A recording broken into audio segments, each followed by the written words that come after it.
ચીમન આજે એના આ શહેરમાં આવ્યા પછી પહેલી વાર મોડો આવ્યો હતો. ચીમનના મોડા આવવાથી રૂપલી બેબાકડી થઈ ગઈ હતી. આ ધમાચકડીમાં રૂપલી ચીમનને મોટરસાયકલ ઉપરથી ઉતરતો જોઈને કપાળે હાથ દઈને બોલી, હું પણ કેવી મૂર્ખી છું. આવતા વેર તમારી ઉપર જાસૂસી કરવા લાગી, તમને પાણીનું પણ ન પૂછ્યું.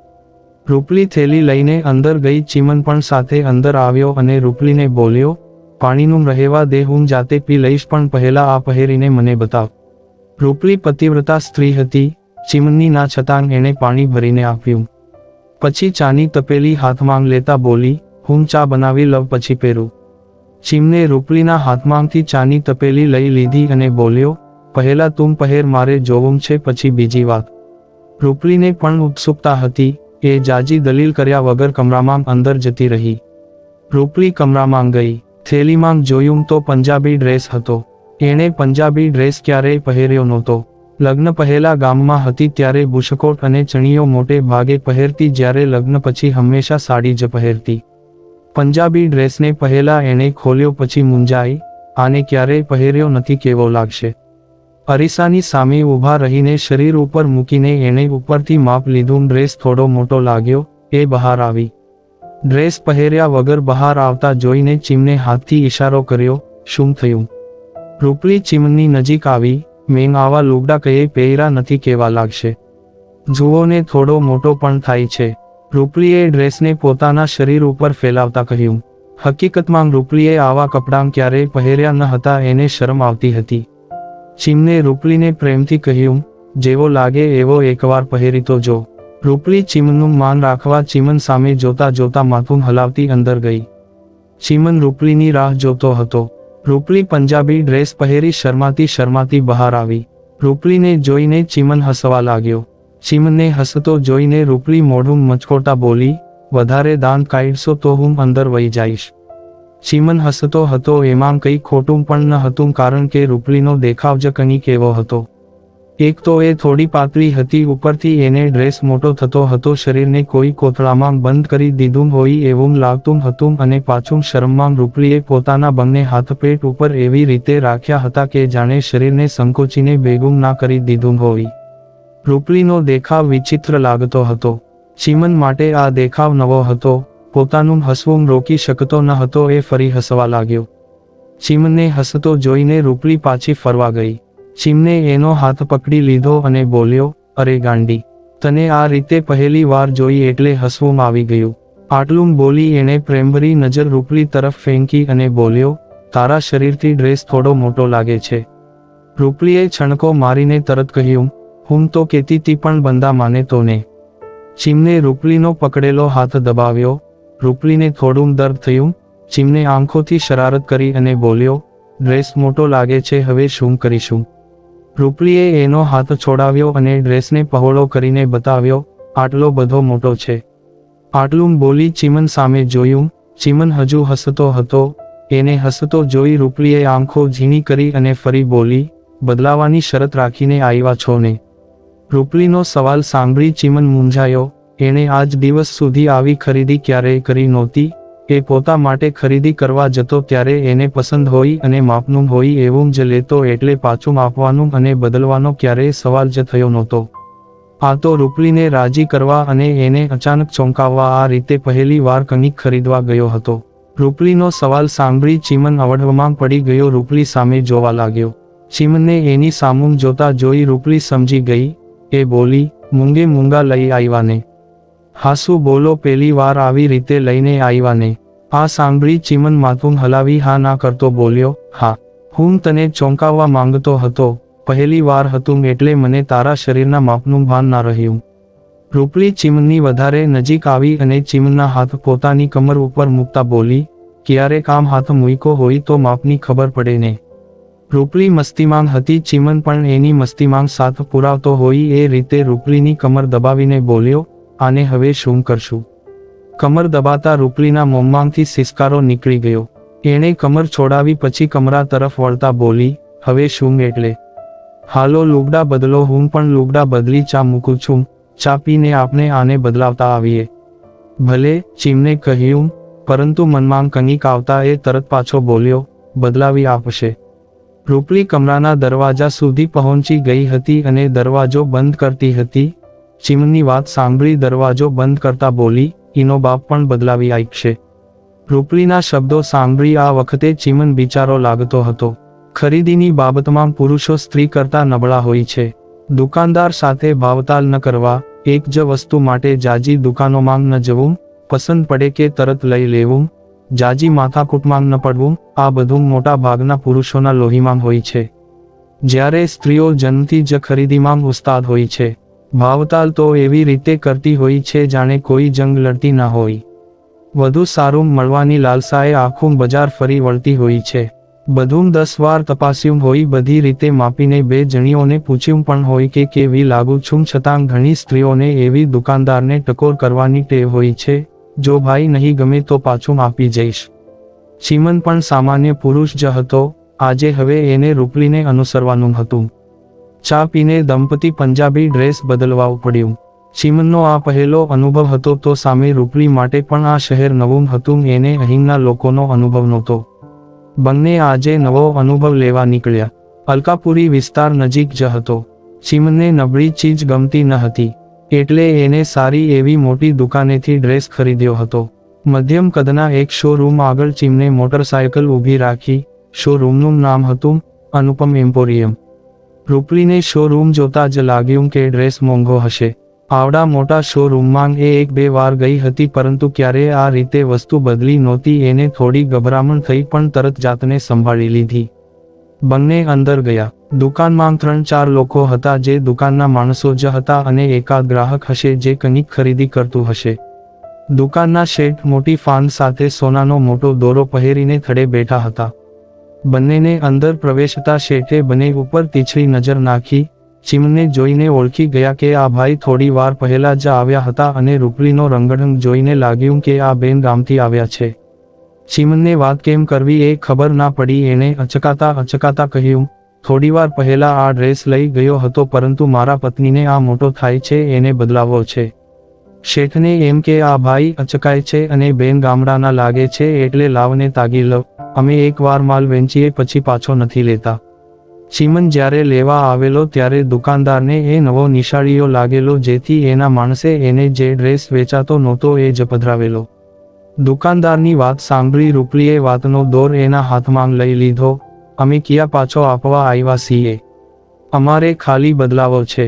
દુકાનદારને થયું કે હજુ એક અખતરો કરી લવ, બદલવામાં વાંધો આવશે. "તમે ઘરે પહેર્યો હશે, હવે પહેરેલો કેમ પાછો લેવો?"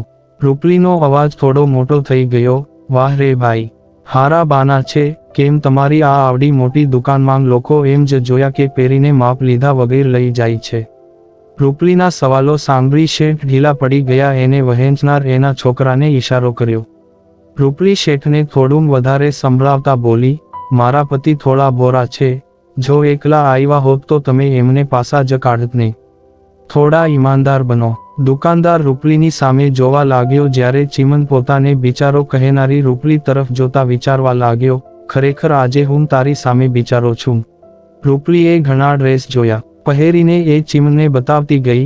ચીમને ગમતા 3 ડ્રેસ એને અલગ કાઢ્યા. રૂપલી ચીમનની નજીક હતી. એણે ચીમને હળવેકથી પૂછ્યું, "તમારો ગમતો રંગ કયો છે?" ચીમને રૂપલી સામે આશ્ચર્યના ભાવ લાવીને જવાબ આપ્યો, "બ્લુ." રૂપલીએ બરાબર સાંભળ્યું ન હતું, એટલે ફરી પૂછ્યું, "શું?" ચીમને લાગ્યું કે આને આટલી ખબર નહીં હોય. એને જવાબ આપ્યો, "વાદળી." રૂપલીએ 3 ડ્રેસ પસંદ કર્યા. એમાં એક વાદળી રંગનો પણ હતો. એને એ પસંદ કર્યો. ચીમન આ જોઈ રહ્યો. એને અંદરથી ખુશી થઈ.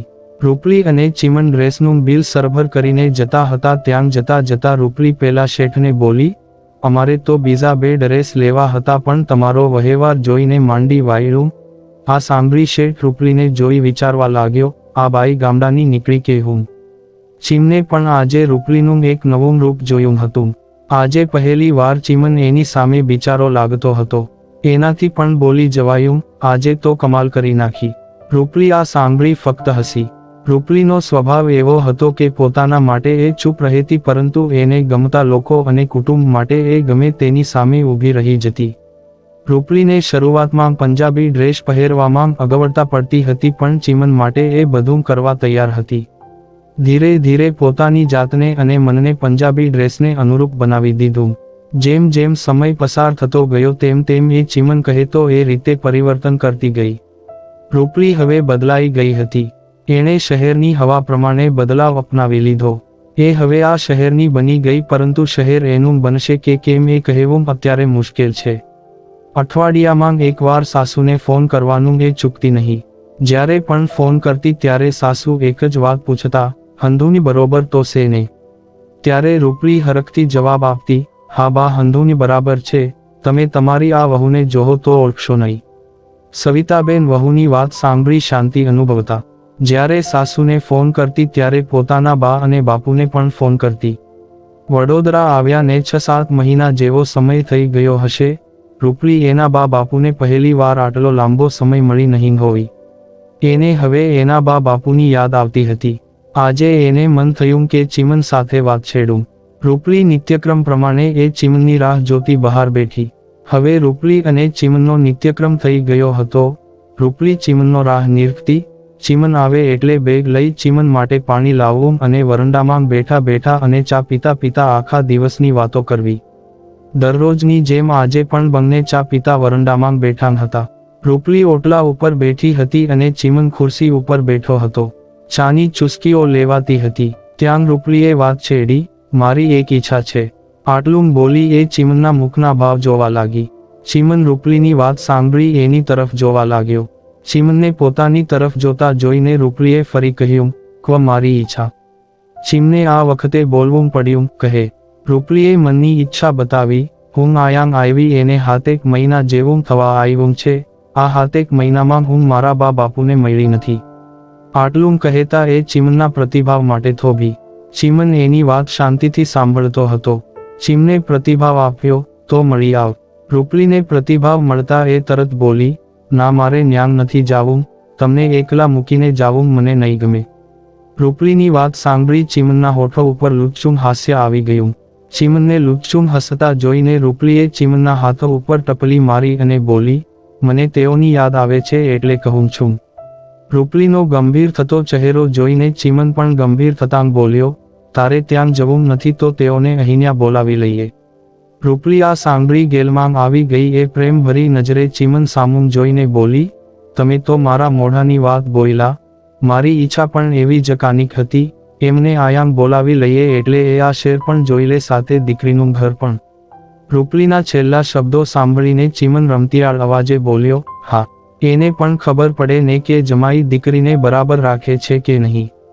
ચીમનની વાત સાંભળી રૂપલીએ ગુસ્સે થવાનો અભિનય કરતા કહ્યું, હું તો કહેવાની છું કે તમારો જમાઈ લાકડીથી ફટકારે છે. રૂપલીથી આ અનાયાસ બોલાય તો ગયું, પરંતુ મનમાં ભયનું લખલખું ફેલાઈ ગયું. કદાચ ભવિષ્યનો ભાસ થયો હોવો જોઈએ. મનમાં આવેલા ભયને ખંખેરી રૂપલી ઊભી થઈ. રૂપલી જેવી ઊભી થઈ એવી ચીમને ટીખળ કરી, જુઓ તો મોઢું કેવું ખીલી ઉઠ્યું. રૂપલીએ આ સાંભળી મસ્તી ભરી નજરે ચીમન સામે જોયું અને અંદર જતી રહી. ચીમન અને રૂપલી મોટે ભાગે જમીને STDPCO ઉપર ફોન કરવા જતા. આજે પણ જમીને બંને સજોડે નીકળ્યા. રૂપલીની સાડીની જગ્યાએ હવે પંજાબી ડ્રેસે લીધી હતી. મોટા ચાંદલાની જગ્યાએ નાના ચાંદલાએ લીધી. રૂપલીના મોઢા ઉપર સૌંદર્ય પ્રસાધનોની હાજરી હતી.